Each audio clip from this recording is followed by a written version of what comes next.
Hai teman-teman, di video ini kami akan membahas mengenai pembelahan sel. Simak terus videonya ya. Dalam kehidupan sehari-hari, kita bisa mengamati akar dan batang tumbuhan yang bertambah panjang. Di tubuh kita juga mengalami pertambahan panjang pada rambut atau kuku. Dan kita juga pernah merasakan luka pada kulit yang perlahan-lahan akan sembuh. Semua contoh tadi merupakan bukti dari hasil pembelahan sel, yang menyebabkan jumlah sel bertambah atau kondisi sel diperbaiki. Lalu, bagaimana ya prosesnya? Kita akan mempelajarinya di video kali ini. Jadi, di video ini kita akan belajar tentang reproduksi sel. Simak terus videonya ya. Nah, teman-teman, reproduksi sel merupakan proses perbanyakan sel dengan membagi sel menjadi dua. Reproduksi sel berlangsung melalui tahapan pembelahan sel. Pembelahan sel ada 3 jenis, yaitu amitosis, mitosis, dan meiosis. Kita akan membahasnya satu persatu. Pertama, amitosis. Amitosis adalah reproduksi sel di mana sel membelah diri secara langsung tanpa melalui tahap-tahap pembelahan sel. Amitosis disebut juga dengan pembelahan biner. Amitosis biasanya terjadi pada sel prokariotik seperti sel bakteri dan cyanobacteria atau ganggang biru. Pembelahan sel ini dimulai ketika kromosom melekat pada membran plasma, kemudian DNA akan mereplikasi kromosom tersebut. Pada saat sel siap membelah, kromosom dan kromosom hasil salinannya tetap melekat pada membran plasma. Selanjutnya, terbentuk membran plasma yang menekuk ke dalam memisahkan kedua kromosom tersebut, dan terbentuklah dua sel anak. Pembelahan sel berikutnya mitosis. Mitosis adalah cara reproduksi sel, di mana sel membelah melalui tahap-tahap yang teratur. Mitosis memiliki ciri-ciri sebagai berikut. Terjadi pada sel somatis atau tubuh, menghasilkan dua sel anak yang memiliki genotip sama dengan induknya, berfungsi untuk pertumbuhan dan pergantian sel yang rusak. Mitosis merupakan bagian dari siklus sel. Siklus sel terdiri dari fase interfase dan fase mitosis. Pembelahan mitosis dibedakan menjadi dua, yaitu karyokinesis, yaitu proses pembelahan inti yang meliputi profase, metafase, anafase, telofase, dan sitokinesis, pembelahan sitoplasma menjadi dua bagian yang terjadi pada fase interfase akhir. Fase interfase berlangsung paling lama mencakup 90% dari siklus sel. Interfase terbagi menjadi fase G1, fase S, dan fase G2. Fase G1 merupakan fase pertumbuhan dan pembentukan protein. Fase S adalah fase penyalinan kromosom. Fase G2 adalah fase sel kembali tumbuh dan bersiap melakukan pembelahan berikutnya. Berikutnya, kita akan membahas tahapan-tahapan mitosis, mulai dari fase profase, prometafase, metafase, anafase, hingga telofase. Pada fase profase, yang terjadi adalah benang kromatin memendek, membentuk kromatid yang akan berpasangan menjadi kromosom. Kemudian, membran nukleus mulai menghilang.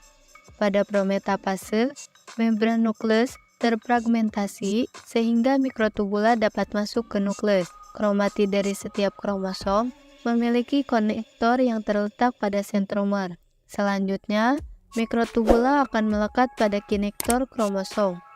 Saat metafase, mikrotubula terlihat jelas dan kromosom terletak pada daerah ekuator. Kromosom masih terdiri atas dua kromatid yang terkait pada sentromer, dan setiap sentromer memiliki dua kinektor yang masing-masing dikaitkan dengan mikrotubula. Pada tahap anafase, mikrotubula memendek sehingga menarik kromatid ke kutub yang berlawanan. Pada akhir anafase, kedua kutub sel memiliki jumlah kromatid sama.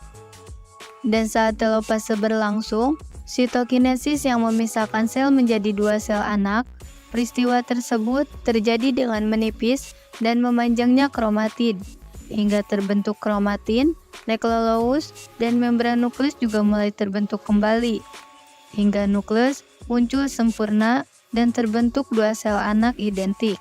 Dan pembelahan sel terakhir adalah meiosis. Meiosis memiliki ciri-ciri sebagai berikut. Terjadi pada sel gamet atau kelamin, menghasilkan 4 sel anak dengan kromosom setengah kromosom induk, berfungsi menjaga agar kromosom tidak berlipat ganda dan kelangsungan spesies terjaga, dan dimulai dengan replikasi kromosom pada interfase. Replikasi kromosom ini akan diikuti oleh dua pembelahan yang terjadi secara berturut-turut, yang disebut meiosis 1 dan meiosis 2. Tahapan pembelahan meiosis terdiri dari profase, metafase, anafase, telofase 1 dan 2. Kita mulai membahas fase-fase pada meiosis 1.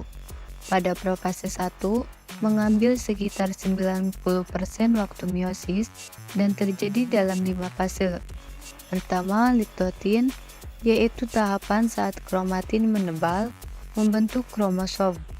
Zigotin, tahapan saat kromosom homolog mulai berpasangan. Berikutnya, pakiten, kromosom menebal dan mengganda menjadi 2 kromatid, tetapi masih bergabung dalam satu sentromer, sehingga disebut tetrad. Dan pada fase ini terjadi peristiwa pindah silang atau crossing over. Diplotin, kromatid membesar dan memendek, dan diakinesis, tahapan saat nukleus dan membran inti menghilang, sentriol terpisah menuju kutub yang berlawanan, dan terbentuk serat gelondongan di antara dua kutub. Selanjutnya, fase metafase 1, tetrad akan menempatkan diri dan berjejer pada bidang ekuator dan sentromer terikat oleh benang spindel. Tahap anafase 1, benang spindel memendek dan menarik belahan tetrad ke kutub sel berlawanan, sehingga kromosom homolog terpisah, dan pada telofase 1, membran membentuk sekat sehingga terbentuk 2 sel anakan yang haploid. Tetapi, kromosom masih mengandung 2 sistar kromatid yang masih terhubung di sentromer. Fase-fase pada meiosis 2 adalah profase 2, benang kromatin berubah menjadi kromosom. Nukleus dan membran inti menghilang, sentriol terpisah menuju kutub yang berlawanan. Serat gelondongan terbentuk di antara dua kutub. Metafase 2, kromosom bergerak menuju bidang ekuator dan berjajar. Anafase 2, kromatid berpisah dari homolognya dan bergerak menuju kutub berlawanan. Telofase 2, kromosom berubah kembali menjadi benang-benang kromatin. Nukleus dan membran inti mulai terbentuk, serat gelondongan pun menghilang. Itulah keseluruhan tahap yang terjadi pada meiosis. Bisa dipahami ya? Nah, teman-teman, setelah belajar jenis-jenis pembelahan sel, sekarang kita bisa membedakan pembelahan mitosis dan meiosis. Pembelahan mitosis bertujuan untuk memperbanyak jumlah sel, sedangkan meiosis menjaga agar jumlah kromosom keturunannya selalu tetap. Pembelahan mitosis terjadi pada sel tubuh, sedangkan meiosis pada sel kelamin. Hasil mitosis berupa 2 sel anakan, masing-masing bersifat diploid. Sedangkan meiosis menghasilkan 4 sel anakan, masing-masing bersifat haploid. Pada mitosis, jumlah kromosom sel anak sama dengan sel induk. Sedangkan meiosis, kromosom sel anak setengah sel induk. Mitosis mengalami 1 kali pembelahan, sedangkan meiosis 2 kali.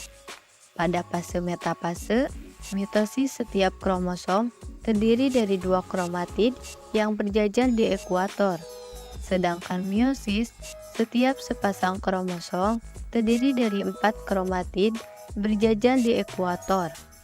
Pembelahan mitosis tidak melibatkan peristiwa pindah silang. Sebaliknya, meiosis terjadi peristiwa pindah silang. Pembelahan mitosis dan meiosis yang kita pelajari tadi dapat membentuk sel kelamin atau gamet, sehingga disebut proses gametogenesis.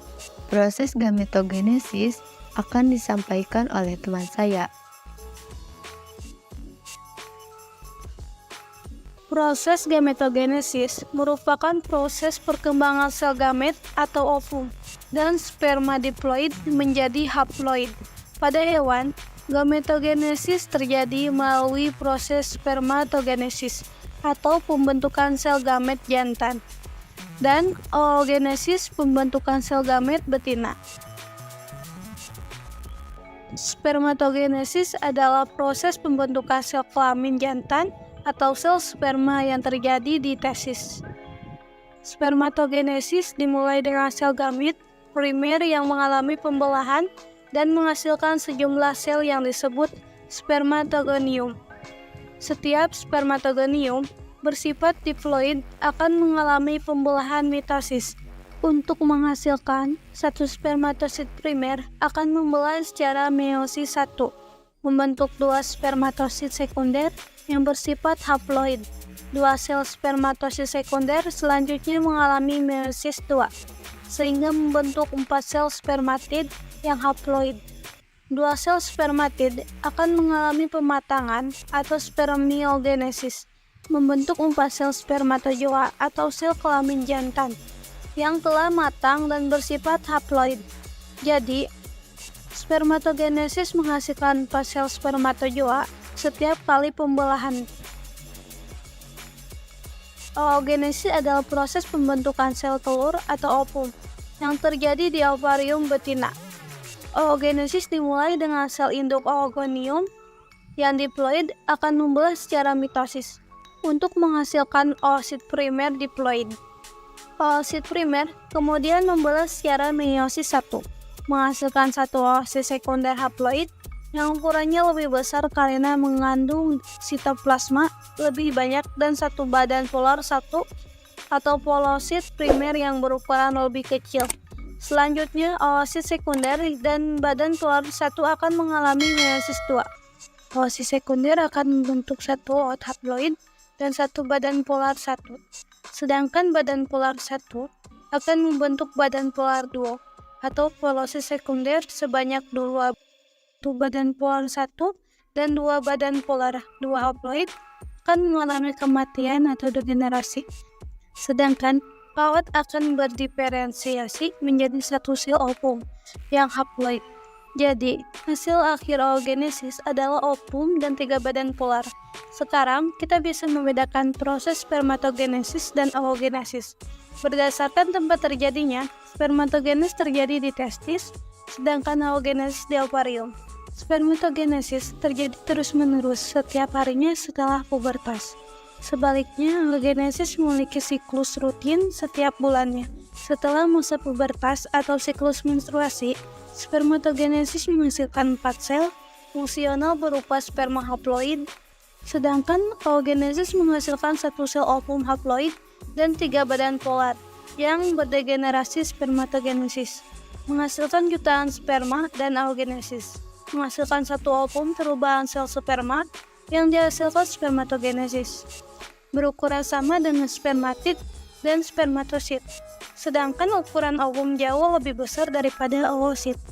Spermatogenesis baru dimulai dari masa pubertas dan berlangsung selama hidup, sedangkan oogenesis sudah dimulai sejak masa pralahir, pasca pubertas, hingga menopause. Selanjutnya kita bahas proses gametogenesis pada tumbuhan.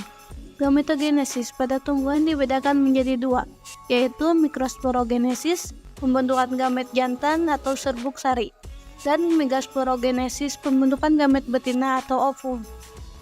Pertama, mikrosporogenesis. Mikrosporogenesis yang membentuk gamet jantan terjadi di kepala sari.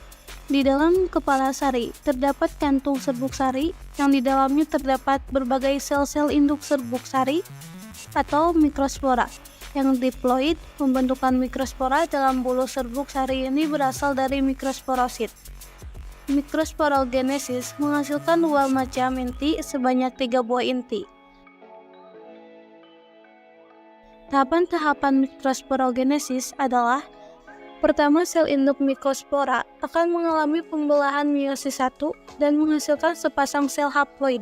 Sepasang sel haploid ini akan membelah secara meiosis 2 menghasilkan 4 sel mikrospora haploid yang berkelompok menjadi satu.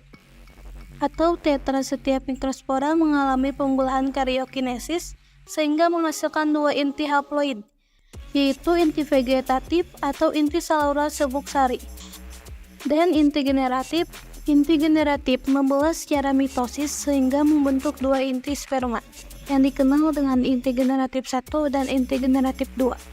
Kedua, yaitu megasporogenesis. Megasporogenesis membentuk sel gamet betina atau ovum, yang terjadi di ovulum atau ovarium, yang berasal dari megasporosit. Megasporogenesis menghasilkan 4 macam inti sebanyak 8 buah inti. Tahapan-tahapan megasporogenesis adalah proses megasporogenesis dimulai dari pembelahan meiosis 1 dan meiosis 2. Sel induk megaspora diploid menghasilkan 4 sel megaspora.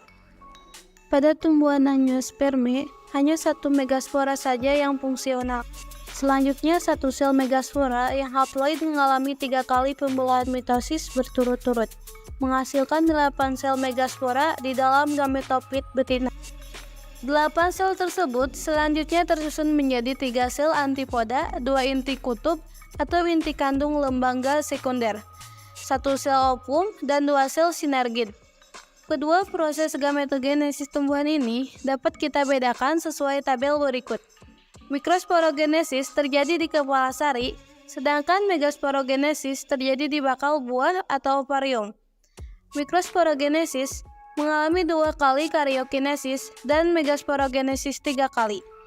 Mikrosporogenesis menghasilkan 4 sel hidup pada meiosis 2, sedangkan megasporogenesis menghasilkan 1 sel hidup dan 3 lainnya tergenerasi hasil akhir. Mikrosporogenesis berupa bulus serbuk sari dengan 3 inti, yaitu 1 inti generatif 1, 1 inti generatif 2, dan 1 inti generatif.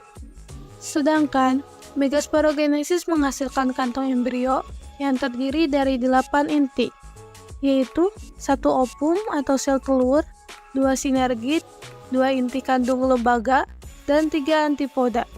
Demikianlah keseluruhan proses pembelahan sel pada makhluk hidup. Bisa dipahami ya?